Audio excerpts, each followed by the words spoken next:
이게 뭔 소리예요? 오프닝. 이거는 클로징. 웃지 마. 오케이. 이거 짜치하고 생각하는 사람 있을 수 있어. 근데 대신 끌 수 있어. 원하는 사람은 틀고 싫은 사람은 끄면 돼.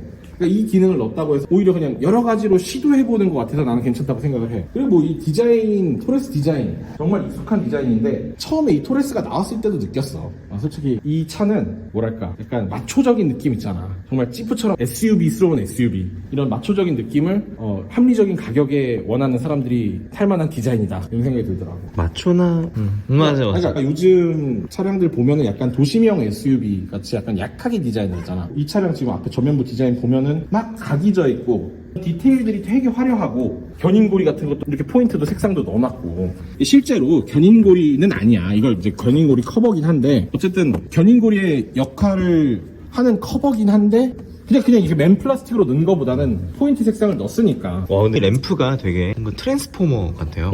그러네. 요런 크롬 색상을 이렇게 넣어놓으니까 좀 더 이렇게 뭔가 기계적인 느낌이 든다. 메탈릭한 느낌. 지금 후드를 보면은 이렇게 볼록볼록 튀어나와 있잖아. 이렇게 SUV다운 이런 강인한 느낌. 여기도 이렇게 지금 보면은 오프로드 같은 거 달릴 때 진짜 험로를 달릴 때 보통 SUV들이 여기다 끈 같은 거 이렇게 묶어가지고 이렇게 해놓잖아. 그래서 이렇게 나무 같은 거 치지 않게 줄 같은 걸 묶어줄 때 쓰는 용도고 처음에 KGM에서는 여기다가 고프로 같은 것도 매달 수 있다 뭐 이렇게 홍보를 했었잖아. 나는 이렇게 볼록 튀어나온 파워돔하고 운전할 때 보면은 이 부분이 보이거든? 차폭을 가늠하거나 앞차량과의 거리 같은 거, 장애물과의 거리 이런 걸 조절할 때 되게 좋더라고. 매끈하게 처리할 수 있었는데 여기도 이렇게 지금 보면 볼록볼록하게 해가지고 단단한 느낌이 들잖아. 타고 오는데 사실 되게 로봇 타고 가는 느낌이었어요. 이 측면부를 딱 보면은 토레스를 알 것 같지? 길고 높고 내가 내리는 순간 느꼈어. 내가 진짜 큰 차를 끌고 왔구나. 게다가 이 C필러 부분이 이렇게 가니쉬가 딱 들어가니까 더 넓어 보여. 이게 3열도 있어요? 3열 없어. 옵션도 없어요? 없어. 그 정도로 넓지. 그래서 트렁크 공간이 진짜 넓어. 우와, 넓지. 이게 이유야. 이걸로 일단 끝났지 않았어? 우와. 용서가 돼. 공간감이 있네. 공간감이 있고 내가 여기서 느낀 게 패밀리 SUV로 쓸 수 있도록 그래도 아웃도어, 차박 같은 거 많이 하잖아. 이런 거 용도로 쓸 수 있게 만들었다고 느낀 이유가 뭐냐면 매트도 일단 단단해. 내가 맨날 그 유럽 차들 리뷰할 때 BMW가 이러죠. 볼보도 뭐 이러고 네. 이런 단단한 소재. 그리고 이 기능이 있어. 이게 뭐냐면 차량 실내에서 테일게이트를 닫는 기능인데 이거를 꾹 당기면 우와. 이렇게 닫을 수도 있어. 차박 같은 거 할 때 테일게이트 열었다가 닫고 싶을 때 막 이렇게 가서 누르고 해야 되잖아. 근데 그럴 필요 없이 안쪽에서 바로 버튼으로 여닫을 수 있게. 이것도 되게 많이 배려한 느낌이 들더라고. 1열 먼저 볼까? 앞에? 앞에는 요즘 차의 느낌이 들 수 있게, 그러니까 세련된 요즘 차의 느낌이 들 수 있게 만든 것 같은 느낌. 이렇게 뭔가 시트도 되게 뭐 대단한 건 없는데 그냥 무난무난하게 깔끔하게 디자인했고, 센터 콘솔도 보면은 어디서 뭔가 본 것 같긴 하지만 어쨌든 깔끔한 이런 토글 방식의 기어 노브. 얘도 요즘 차에 맞게 이 기능을 사용했고, 전반적으로 얘도 지금 센터 패시아에 버튼들이 없어졌어. 깔끔해졌다. 예전 토레스 같은 경우는 요 밑에 공조를 따로 조절할 수 있는 스크린이 있었어. 터치 스크린이 있었는데 얘도 이제 이런 커브드 디스플레이 안으로 들어가면서 센터 패시아도 되게 깔끔해졌지. 너가 아까 그 얘기 하지 않았나? 디자인 되게 잘했다고? 깔끔하게 되게 잘했어. 내가 이 차를 처음 딱 탔을 때 의자를 막 내려봤어. 근데 안 내려가는 거야. 왜 내렸냐면 우리 시야가 되게 높아. 시트 포지션이. 대시보드가 이 아래에 있고, 그렇지? 네. 그리고 지금 앞에 아까 말했던 것처럼 보닛이 이렇게 볼록볼록하게 튀어나와 있고 들려 있다 보니까 좀 뭔가 큰 차를 타는 듯한 느낌이 들지 않아? 맞아요. 뭔가 레인지로버처럼 이렇게 뭔가 큰 차를 운전하고 있는 듯한 느낌.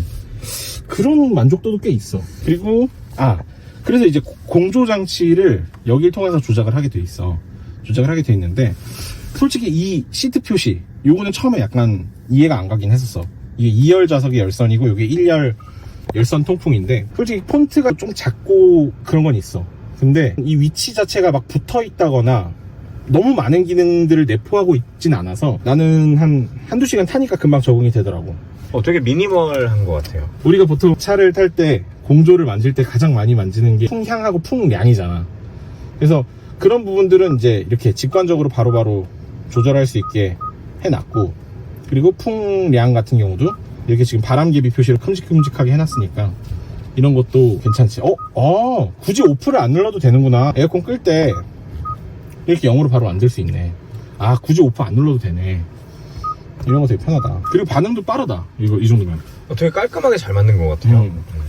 최대한 좋은 브랜드 거를 다 반영을 한 것 같아. 근데 이렇게 다 반영했는데 가격이 3천만 원대면 되게 좋은 거지. 그치. 이 차가 지금 하이브리드 풀옵션 모델이니까 4천인 거지.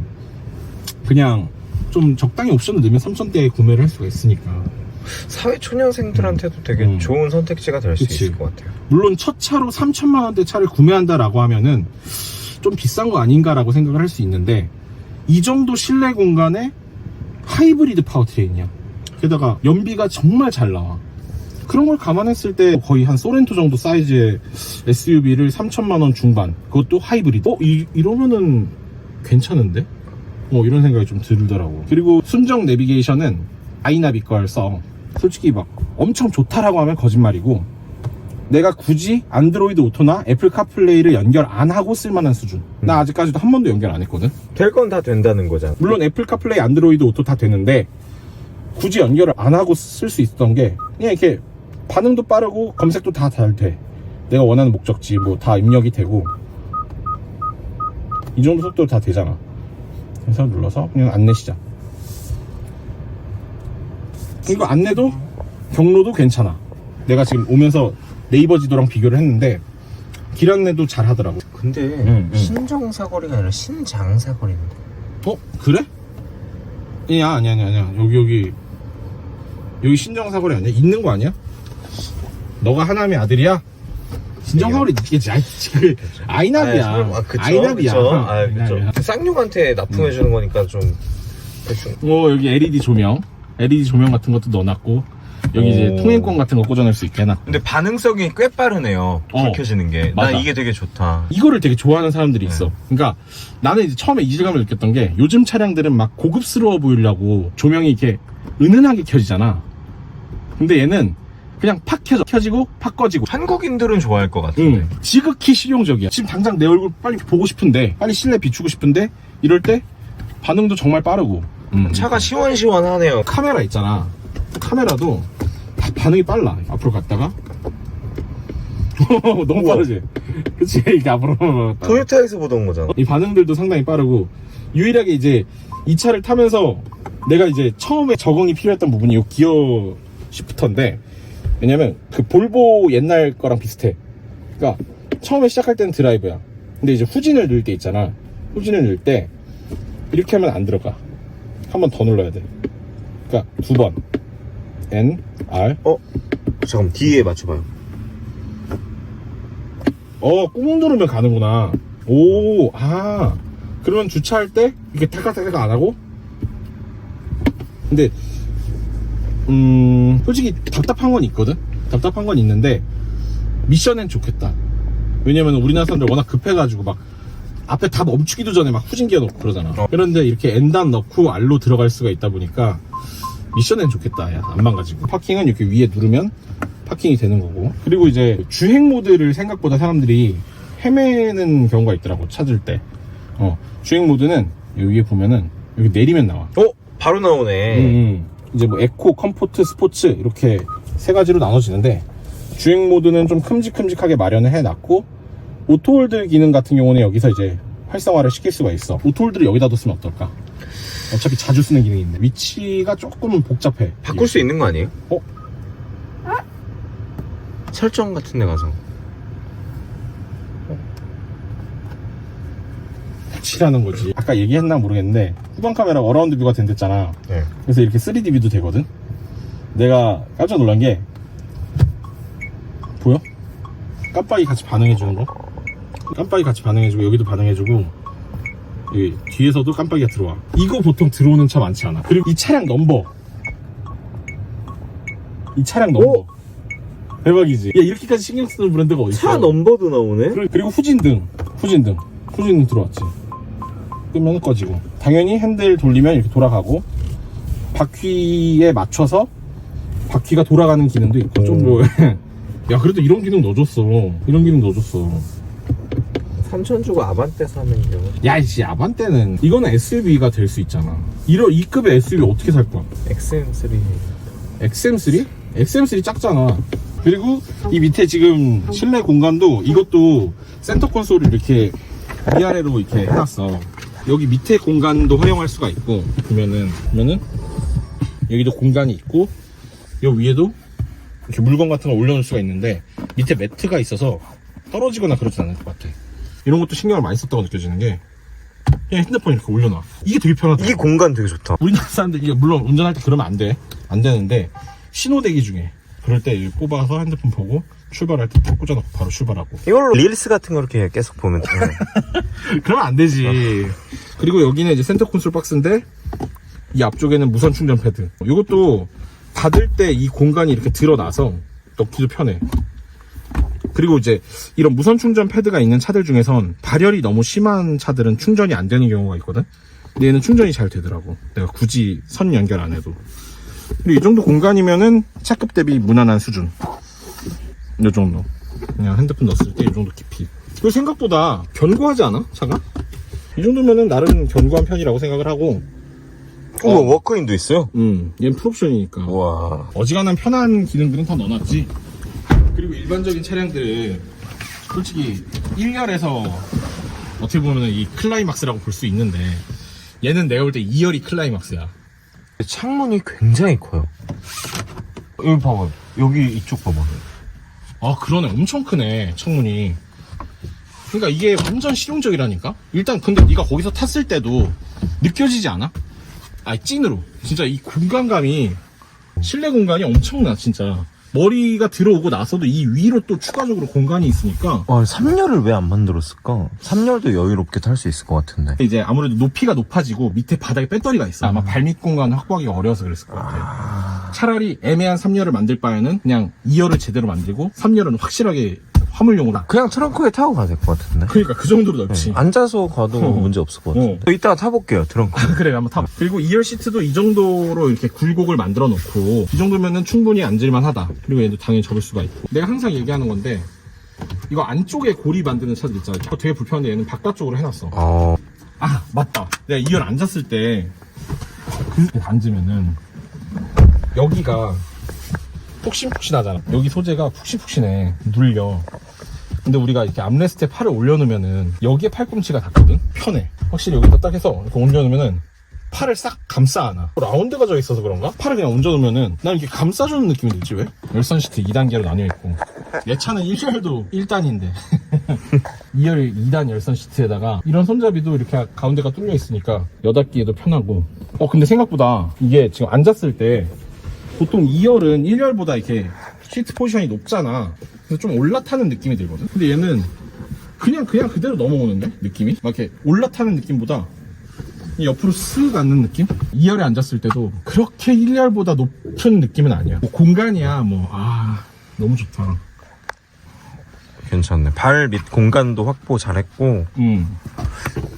뭐 이런 것도 나쁘지 않고. 그리고 2열 에어벤트도 이 정도면 깔끔하고. 공조를 조절을 못하네요. 따로 조절은 안 되는데 내구성 파기. 그리고 이 밑에도 이제 충전 단자 C타입 2개. 여기 밑에도 다 고무 패드를 다 깔아놨네. 나름 신경을 꽤 많이 썼다. 이 옷걸이가 되게 편할 것 같아요. 이게 잠바 같은 거 이렇게 걸어둬도, 심지어 이게 걸어둬도 이렇게 흘러내릴 수가 있잖아. 그러니까 이 안쪽에다가 고무 패킹을 해놨어. 흘러내리지 않게. 근데 이게 뭔가 심리적으로 앉아있을 때도 괜찮은 것 같아. 그러니까 할머니들도 이렇게 가끔 타실 때 보면은 여기를 잡는 분들도 계시지만은 이거를 더 편해 하시는 분들도 계시더라고. 뭔가 이 손잡이가 좀 더 아늑한가 봐. 그러면 할머니를 위한 차다 라고 하셨어요? 할머니를 위한 토레스. KGM은 할머니들 타는 거. 할머니들 탈 수 있는 컵홀더 있는 암레스트. 바닥으로 안 떨어져서 좋다. 이렇게 위로 올려 있어서 이게 뭔가 이제 특별한 건 없는데 웬만한 차들이 넣는 건 다 따라 넣었어. 그러니까 뭐 C타입 단자, 에어벤트, 워크인 디바이스, 옷걸이, 그리고 공간은 덤. 넉넉한 공간은 덤. 얘는 근데 풀옵션인데 왜 사운드 시스템이 없어요? 그러게. 가격이 올라서 그런가? 추가를 할 수 있으면 좋을 것 같은데. 전반적으로 무난하거든, 구성들이. 무난한데 있을 거 다 있고 뭐 이 기능이 없다라고 느낄 만한 기능들이 있었어? 안마. 아이씨, 안마는 소렌토도 없어. 그리고 저거 FSD. FSD. 너무 많은 걸 바라는 거 아니야? 그리고 코치도. 위에 스타라이트도 네, 얘기하지. 알칸타라 막 이런 거. 이게 알칸타라 같아요, 느낌은. 천장 패브릭이 되게 촘촘해가지고 트렁크 아까 들어간다고 했지. 이 후면부도 약간 SUV다운 느낌을 주기 위한 구성이지. 이런 게 옛날에 갤로퍼 같은 차 보면은 오프로드 막 뛰는 차들이다 보니까 바퀴 터졌을 때 바로 바퀴 갈 수 있게 여기에 바퀴가 달려 있었잖아. 그래서 항상 테일게이트 여는 이 핸들이 여기 달려 있었거든. 강인한 느낌을 주기 위해서 얘도 이제 이쪽으로 이렇게 빼놓은 모습이고, 바닥에 이런 범퍼 플레이트 같은 경우도 충격 같은 걸 다 걸러줄 수 있는 그런 형태로 마련돼 있고. 그런데 현실은 전동. 근데 이거 방금 벌브 같은데? 벌브야. 벌브인데 벌브 느낌이 안 들게 하기 위해서 약간 이렇게 해놓은 거 같아. 이렇게 색깔을. 그치? 너무 이렇게 다 막아 보이면 이상하잖아. 한번 타보세요. 우와. 잘 수 있을 것 같아요. 공간 괜찮아? 내가 앞에 접어줄 테니까 한번 누워볼래? 우와. 네가 머리를 끝까지 밀어넣어봐. 그랬을 때 발이 어느 정도까지 오는지. 야, 널널하네. 엄청 널널하네. 네가 다리가 지금 여기서 끝나네. 그리고 만약에 닫을 때는 이렇게 여기 눌러서 닫으면 돼, 안에서. 야, 이 정도면은 성인 남자 둘이서도 잘 수 있겠다, 야. 제가 키가 185인데 1850mm야, 여기가? 토레스 무슨 S클래스야? 넉넉하네. 괜찮네. 너 185면 거의 대각선으로 자야 되는 거 아니냐? 램프 디자인이 되게 멋있는 것 같아요. 예. 애국 포인트 아니겠어? 공공감리잖아. 이거 그 태극기 가장자리에 있는 그. 이 확실히 한국을 위한 이 기업이네요. 이렇게 앰비언트 라이트로도 이렇게. 이게 지금은 뭔가 임팩트가 없을지라도 계속 이 디자인 포인트를 계속 곳곳에 넣으면은 나중에 이게 이제 이 KGM만의 디자인 포인트가 되지 않을까? 그거 결제하는 거. 걔네들이 혹시 한국을 위한 이런 참 민주주의적인 뭐 이상한 소리 하고 있어. 키. 네. 꽤 묵직해. 요즘 우리나라 차들은 되게 키가 가벼워지고 있는데 얘도 우리나라 차구나. 키가 묵직하고 반짝반짝 크롬으로 해놔서. 근데 만약에 결혼을 했는데 이제 아이를 준비하고 있다 하면 이 차가 괜찮을 것 같아요. 일단은 편의 장비 정말 많고, 물론 막 주행 질감이 최근에 쓰던 막 BMW 짱짱하고 막 그런 건 아니야. 근데 승차감 데일리로 타기 너무 부드러웠고 연비 정말 좋고, 그리고 이게 가장 큰 요소지. 이런 공간을 어떻게 만들어? 특히 천장까지 이렇게 넓게 파놨어. 그리고 일단 시각적으로 물론 소재가 좋은 소재까지는 아니야. 근데 최대한 시각적으로 저렴해 보이지 않게 하기 위해서 노력한 흔적들이 많이 보이고, 그리고 이런 도어 같은 경우도 보면은 여기 팔이 닿는 부분들은 이렇게 소프트 터치 소재를 넣으니까 오히려 앉았을 때 오히려 편해. 이런 부분까지 신경을 썼다고 생각을 해. 원래 처음에는 KGM이 그래도 뭐 KGM 현대차만 하겠어? 뭐 이런 생각을 했었는데 이래서 KGM 토레스를 선택하는구나, 이런 느낌이 좀 난 들었어. 액티어는 타봤어요? 액티어는 안 타봤어. 액티어는 이것보다 더 좋은 거 아니에요? 그러겠지, 가격대가 좀 있으니까. 그 차도 좀 궁금하네요. 그리고 내가 토레스를 타고 나니까 도로 위에 토레스가 이렇게 많은지 몰랐어. 토레스 진짜 많더라. 확실히 결국에는 판매량이 증명을 해줘. 좋은 건 많이 팔리는 거고. 제가 이걸 오늘 짧게 탔지만 탔을 때 완벽하진 않아요. 근데 가격을 들으면 납득이 돼요. 하이브리드잖아. 연비가 잘 나오고. 이게 머리 공간이 많이 나오면 확실히 탔을 때 이런 여유? 거주성 같은 게 훨씬 좋아지니까 그게 SUV의 매력이긴 하지. 어쨌든 뭐 실용적으로 상당히 많은 걸 제공을 했고, 토레스는 하이브리드를 얻었다. 토레스 같은 경우에는 좀 더 고급스러운 SUV라기보다 저렴하게 타고 다닐 수 있는 SUV가 좀 더 강하니까, 성격이. 나는 이 차를 처음 봤을 때 이제 KGM에 대한 색안경이 좀 있었어. 현대 기아보다는 떨어지는 차, 뭐 이런 느낌? 그래서 KGM 차는 되게 안 좋지 않을까라는 생각을 했었는데 나는 괜찮다는 생각이 많이 들었어. 일단은 신경을 썼구나라는 느낌을 순간순간 받을 때가 있었거든. 기술력이 엄청 좋은 브랜드는 아니잖아. 다른 브랜드에서 편리하게 사용될 수 있는 편의 기능들을 최대한 많이 가져왔다고 느껴지더라고. 이런 게 약간 시도한 게 아닐까 싶은데, 스티어링 휠을 일정 수준 이상 돌리면 이렇게 이게 떠. 3D 뷰로. 근데 이거를 쓸 일이 있을까 싶었거든. 좁은 골목 들어갈 때나 빙글빙글 도는 주차장 있잖아. 그런 데를 돌 때 꽤 유용하더라고. 이 차가 생각보다 그래도 커. 뒤에 전장도 꽤 길고, 그리고 지금 본닛을 보면은 볼록볼록 나와 있잖아. 좁은 길이나 커브길 같은데 좁은 길을 들어갈 때, 주차장 길을 들어갈 때 가려지는 부분들이 있어. 우리가 못 보고. 그런 부분들을 이 어라운드 뷰가 대체를 해주니까 되게 좋더라고. 그리고 이런 깜빡이도 이렇게 구현을 해놓는 것도 놀랬어. 이런 이렇게 디테일한 부분들은 이렇게 프리미엄 브랜드에서만 보통 넣잖아. 근데 얘는 일반 이런 대중 브랜드에 좀 저가형 차량인데도 불구하고 이렇게 방향지시등이라든지 심지어 후진등까지 나오고, 이 차가 생각보다 놀라운 게 하이브리드 시스템이 꽤 괜찮아. 자체적인 하이브리드는 아니고 BYD 하이브리드 시스템을 넣었어.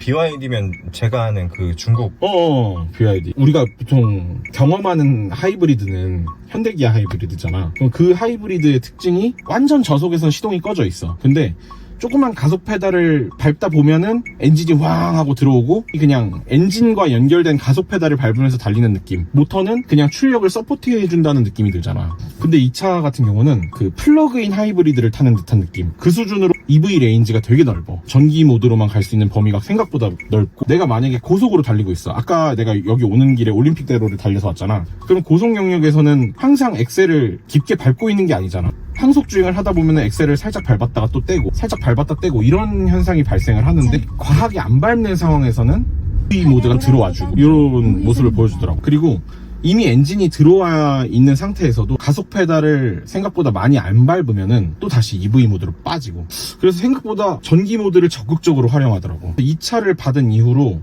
397km를 탔는데 뭐 시내도로도 있고 고속도로도 있고, 심지어 내가 운전할 때 엄청 연비 운전하고 그러진 않잖아. 그냥 도로 흐름, 빠른 흐름에 따라가지. 그런데도 18.7. 그래서 연비도 이 정도면 괜찮고, 이렇게 전고도 높고 실내 공간도 넓고, 게다가 출력도 나쁘지 않거든. 특히 우리가 이 차 잘 나간다라고 느끼는 순간이, 내가 볼 때 일상 영역에서는 발진 가속대야. 멈췄다가 출발할 때 이 차가 이러고 힘들게 출발을 하면은 이 차 좀 이렇게 안 나가, 힘들게 나가 이런 느낌이 드는데, 초반 담력이 빠르면 경쾌하게 나가면 이 차 잘 나가네 이런 느낌 들잖아. 근데 얘는 하이브리드니까 발진 가속을 할 때는 모터가 개입을 해줘서 경쾌하게 나가주고, 그리고 이미 속도가 붙은 상태에서는 또 엔진이 개입을 해주니까 뭐 크게 출력에 목마름이 없고. 현대기아 하이브리드랑 약간 느낌이 다른 게, 약간 EREV의 느낌이 좀 들어. 너 옛날에 그 쉐보레 볼트 알아? E볼트 말고 V볼트, 그게 EREV거든. 그러니까 뭐냐면 전기차인데 엔진이, 근데 엔진이 출력에 관여를 해주는 게 아니라 배터리 충전 역할을 해주는 거야. 엔진은 돌되 엔진이 바퀴를 굴려주는 게 아니라 배터리를 충전해주는 거지. 지금도 보면은 엔진이 켜졌는데, 아니 엔진 켜진 느낌이 안 들었는데? 나 계속 기다리고 있었는데 언제 켜지나? 심지어 이게 가속 반응도 전기차처럼 나가. 운동이 없는데? 여기 지금 1900rpm. 왜냐면 엔진 RPM이 내가 가속 페달을 밟는 거에 따라서 움직이지가 않더라고. 물론 속도를 줄이면 엔진이 켜졌다는 게 조금 느껴지긴 하는데, 달릴 때는 그게 안 느껴져. 소리도 안 들어와. 소리는 없어요 지금. 그러니까 엔진은 도는 거는 지금 느껴지거든. 왜냐면 지금 더 많은 전력을 필요로 하니까 RPM이 2300으로 올라왔다고 여기 떠있어. 내가 이렇게 엑셀을 밟는다고 해서 RPM이 즉각적으로 움직이지 않고 1300rpm에 지금 고정이 돼 있거든. 지금 또 1800으로 떨어졌는데, 결국에는 내가 엑셀을 어떻게 밟느냐에 따라서 RPM이 반응을 하지 않아. 그냥 전기 배터리 잔량이 떨어지면은 배터리 충전을 위해서 엔진이 개입을 하고, 그리고 조금 더 많은 양의 배터리가 필요할 땐 RPM 좀 더 올려주고, 약간 이런 형태로 엔진이 구동을 하다 보니까 내가 내연기관차를 타고 있구나라는 느낌이 안 들고 전기차를 타고 있구나라는 느낌이 들어. 가속 페달의 반응성도 똑같아. 하이브리드를 탈 때 내가 이질감을 느꼈던 부분이 언제냐면, 처음에 초반에 가속할 때는 전기 모터가 가속이 되니까 전기차처럼 차가 나가. 근데 그 이후에 엔진이 개입되면서 일반 엔진차의 모습을 보여주니 그때부터는 엔진차를 모는 듯한 느낌이 들거든. 근데 이 차 같은 경우에는 엔진이 켜지더라도 전기 모터의 가속감을 계속 보여주니까 일단은 가속감이 일관적이어서 편해. 이질감이 없어. 그리고 가속감 자체도 나쁘지가 않고, 거기에다가 엔진 소리가 크게 안 들려오니까 그냥 엔진은 저쪽에서 따로 놀고 있고 나는 전기차만 운전하고 있는 거야, 이런 느낌이 드는 거지. 그래서 내가 여기서 잠깐 그냥 풀악셀 한번 밟아볼게. 그러면 이게 엔진이 어디서 들어오는 건지 전혀 감이 안 와. 이제 조금 들린다. 이제 들리지. 엔진의 가속감이 들어왔다는 느낌이 아니라 그냥 엔진은 돌고 있다라는 느낌이야. 가속은 따로 되는 거고, 엔진이 출력에 관여하고 있다고 느껴지지가 않아. 그냥 엔진은 저 앞에서 충전만 하고 있다고 느껴져. EREV. 볼트 같은 경우에는 엔진이 켜지고 엔진이 돌 때 들려오는 소음, 진동이 좀 있었어. 그렇다 보니까 전기차를 타고 있음에도 내가 내연기관차를 타고 있구나라는 느낌이 들었거든. 분명히 가속 질감은 전기차인데 엔진이 저 앞에서 팽팽팽 도는 게 들리고 진동이 느껴지고 하니. 근데 이 차 같은 경우에는 분명히 하이브리드야. 플러그인 하이브리드도 아니야. 우리가 일반적으로 충전 없이 타는 그냥 풀 하이브리드란 말이야. 지금도 안 켜졌어. 60인데 완전 전기차와 같은 느낌을 줘. 한 80쯤 가면 켜지나요? 한 80 올려볼까? 이제 느껴진다. 근데 이게 거의 노래까지 틀고 가면 진짜 아예 못 진짜 느껴. 모를 것 같은데. 우리가 지금 정말 조용한 상황에서 아스팔트에서 달리면서 이 소리를 듣고 있으니까, 여기에만 집중하고 있으니까 이제 켜졌다 이렇게 하는 건데, 이걸 모르게 하는 게 정말 중요한 것 같아. 이제 타보니까 느껴져. 신기하다. 이런 차는 처음 타보네. 그러니까 내가 주행할 때 정말 무의식적으로 느꼈던 스트레스가 이런 거였구나라는 게 느껴져. 하이브리드를 탈 때 여기다가 뭐 에어컨 틀고 노래 틀고 하면 바람 소리 들리고 노래 소리 들리고 하면 진짜 모르는 거야. 물론 RPM이 올라갔을 땐 느껴지긴 해, 운전자는. 왜냐면은 이렇게 엔진이, 나는 운전을 하고 있는 입장이다 보니까 엔진이 연결되어 있다는 게 느껴지긴 하는데 내가 가속하는 거 상관없이 혼자 2300rpm으로 뛰고 있어. 그러니까 내가 어떻게 운전하는지가 중요하지 않아. 내가 필요할 때 알아서 돌게 라는 느낌인 거고, 너는 운전 알아서 해. 그건 전기 모터가 알아서 담당해 줄 거야 라는 느낌인 거지. 실제로 이 차의 배터리가 1.87kW시래. 물론 일반적인 전기차에 비해서는 작은 거지만 우리가 생각하는 풀 하이브리드 차량들에 비해서는 비교적 큰 편의 배터리 용량을 가지고 있다고 볼 수가 있고, 이렇게 적극적으로 EV 모드 또 들어왔잖아. 형이랑 여러 가지 하이브리드 차량을 탔는데 이렇게 진동이 없는 건 또 처음이네요. 볼보도 이 정도는 아니었던 것 같은데. 걔는 솔직히 말해서 그 볼보랑은 비교하면 안 되는 게, 그 차는 플러그인 하이브리드야. 얘보다 배터리 용량이 훨씬 더 크고, 별도로 그건 또 충전을 할 수 있는 모델이다 보니까 솔직히 얘랑 다이렉트로 비교하기 어렵고, 솔직히 하이브리드로 유명한 브랜드가 또 저기 도요타잖아. 도요타 때는 내가 한 40으로 가면은 EV가 탁 꺼지면서 엔진이 들어왔고, 엔진 능력이 실내로 들어오다 보니까 엔진이 켜졌다라는 게 느껴졌어. 그때부터는 그냥 모터는 출력 보조 딱 이런 느낌이었는데, 지금도 엔진 켜졌거든. 분명히 나 정지하고 있는데 여기서 또 얘가 엔진을 켜, 이유 없이. 그러니까 나는 엔진이 켜지고 꺼지는 걸 관여를 할 수가 없어. 도요타보다 이질감이 없네요. 이 엔진이 바뀌는 그치. 느낌이. 기술력이 도요타를 뛰어넘은 것 같은데. 그래서 이런 부분, 일단 주행 관련돼서 내가 사실 기대를 정말 안 했어. 아예 KGM 그냥 겉껍데기만 대충 이쁘게 보이게 하고, 솔직히 실내 공간 넓혀주고, 주행 질감이야 뭐 그냥 대충 패밀리 SUV니까 그냥 적당히 타라, 이런 생각을 가지고 있었거든. 근데 지금 운전할 때 보니 생각보다 훨씬 더 좋다. BYD 하이브리드 시스템을 도입했다고 했을 때, 야 저거 돈 아끼려고 저걸 넣은 건가? 라는 생각을 했었는데 잘 넣네? 라는 생각이 좀 들어. 좋네? 그리고 이게 방음이 생각보다 좋아. 한 가지 아쉬운 게 이제 천장 방음이 조금 안 좋아서 안 좋다라고 봐야 되는 건지, 아니면은 다른 방음이 워낙 좋아서 천장 방음이 좀 안 된다라는 건지, 그건 잘 모르겠는데, 요거는 언제 느꼈냐면 터널 들어갈 때 측면 유리, 바닥 소음, 이게 워낙 차단이 돼 있다 보니까 터널에서 트럭 소리가 위에서 아래로 내려오더라고. 잘 모르겠어. 나도 사람인지라. 이게 이제 방음이 안 좋아서 그런 건지, 아니면은 차음이 워낙 잘 돼 있어서 유독 여기가 부각되어 있는지는 잘 모르겠어. 근데 어쨌든 일반 도로, 그러니까 터널 말고 그냥 이런 일상 도로에서 달릴 때는 그냥 방음이 정말 잘 돼 있다. 그래서 이중접합이야. 이중접합을 넣어준 것만으로도 놀랍다고 볼 수가 있고. 지금 승차감은 어때? 아직은 모르겠는데 지금 이렇게 한 10분 정도 타보니까 부드럽다. 사실 쌍용차를 가지고 온다고 하니까 좋아봤자 얼마나 좋겠어. 군대에서 타는 그 코란도. 아, 그런 생각을 했구나. 기대를 안 하고 타니까 좋은 것 같아요. 나는 아예 경쟁이 안 된다고 생각을 했어. 우리나라 차들이랑도 현대 기아 차랑도 비교가 안 되지 않을까라는 생각을 그렇죠. 했어. 약간 마이너한 브랜드니까요. 쌍용 KGM이. 그리고 이런 노면에서 느껴지는 충격도 정말 잘 차단을 시켜놨고, 이 차 내가 느껴보기에 서스펜션의 느낌이 약간 이런 느낌인 것 같더라고.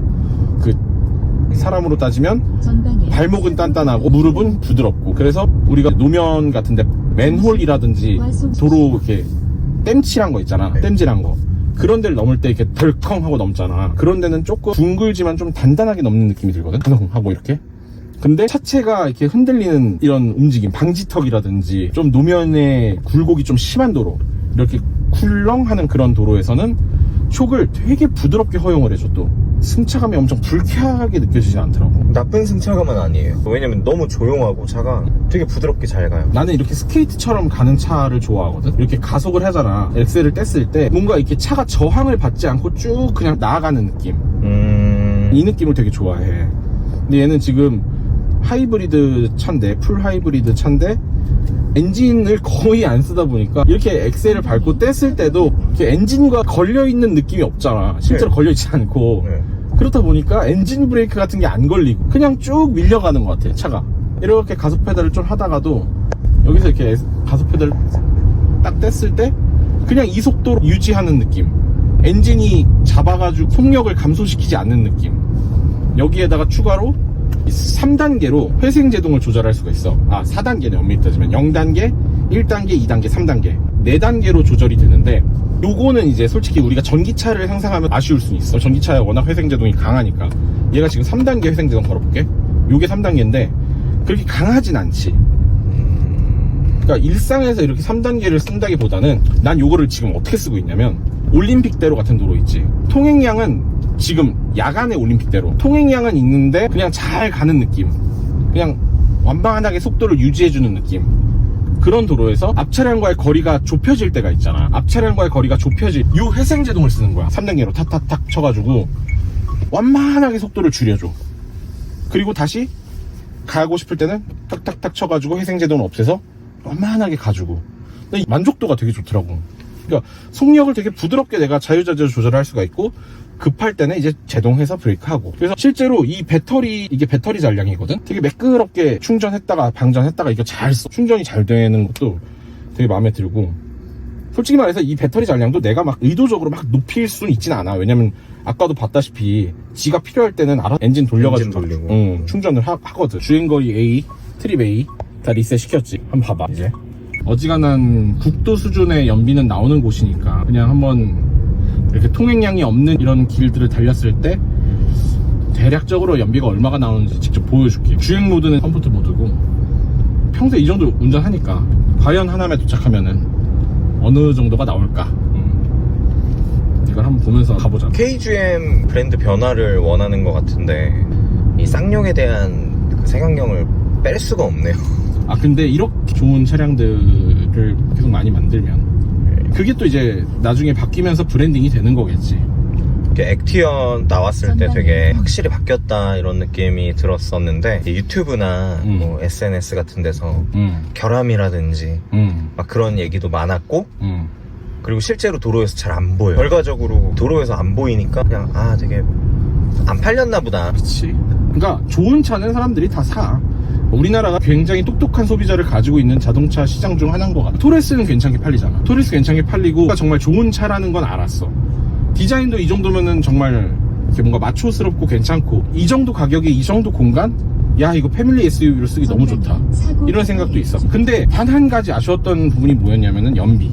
1.5 가솔린 터보 엔진인데 1.5톤이 좀 넘는 이 차량을 끌고 또 이렇게 차도 크고 높다 보니까 연비도 많이 떨어질 거 아니야. 그러니까 그 부분이 좀 아쉽다는 얘기가 나왔었는데, 지금 이렇게 하이브리드를 내놨고 실제로 하이브리드의 이런 주행 질감도 상당히 괜찮다 보니까 지난 3월 판매량을 한번 살펴봤어. 가장 최근 판매량이라서 살펴봤더니 토레스를 구매하신 분들의 65%가 이 하이브리드를 사셨더라고. 연비 좋은 차량을 갖고 싶다. 그러니까 차값이 물론 일반 1.5 터보에 비해서는 비싸지긴 했는데 어쨌든 매몰 비용이잖아. 이미 돈을 냈어. 일반 가솔린 모델보다 이 차를 사는데 돈을 더 냈으니까 나는 그 차액만큼 안 탈게 라고 하는 사람들 없어. 그건 이미 매몰 비용이니까 있고, 이제 연비가 좋으니까 계속 타게 되는 거야. 예를 들어서 서울에서 경기도 광주까지 갈 거를 서울에서 강원도 춘천까지 가는 거고, 이런 식으로 이제 연비가 좋으면 당연히 주행거리가 더 늘어나고, 일주일에 한 번 놀러 갈 거 일주일에 2번 놀러 가고, 이런 식으로 하게 되는 거지. 나 같은 그런 일반적인 서민들이나 일반인들은 연비가 좋은 차가 정말 중요하다고 생각을 한다. 결국엔 소비자 니즈가 보여주는 거 같아. 연비 좋은 차를 원한다, 소비자들은. 거기에 맞춰서 괜찮은 하이브리드 파워트레인을 가진 차량들을 넣었다. 그래서 도착했을 때 연비는 총 주행거리 14.2km, 주행시간 24분, 연비 22.3. 이야, 잘 나왔다. 와, 진짜 EV 모드를 아주 적극적으로 사용했을 때 결과다. 그리고 이렇게 보면은 어라운드 뷰도 이렇게 있어서 볼 때 편하게 될 수가 있지. 화질이 아주 좋은 편은 아닌데 그래도 이렇게 막 왜곡이나 이런 게 심하지가 않아서. 그러니까 사실 가격이 말을 다 해주잖아요. 화질이 왜 이래? 그래, 가격이 이러면 땡큐지. 이게 디테일하게 글자를 막 섬세하게 보기는 어렵지만은 이렇게 지금 옆 공간에 전기 자동차 EV라고 써있는 거, 이런 건 되게 잘 보이잖아. 괜찮지 않나? 결국에는 내가 중요하게 보는 건 이게 막 끊어지거나 막 이렇게 렉 걸리는 것처럼 끊어지거나 이러면 안 된다. 프레임이 엄청나게 끊어지진 않기 때문에 뒤에 보면서 주차할 만하다.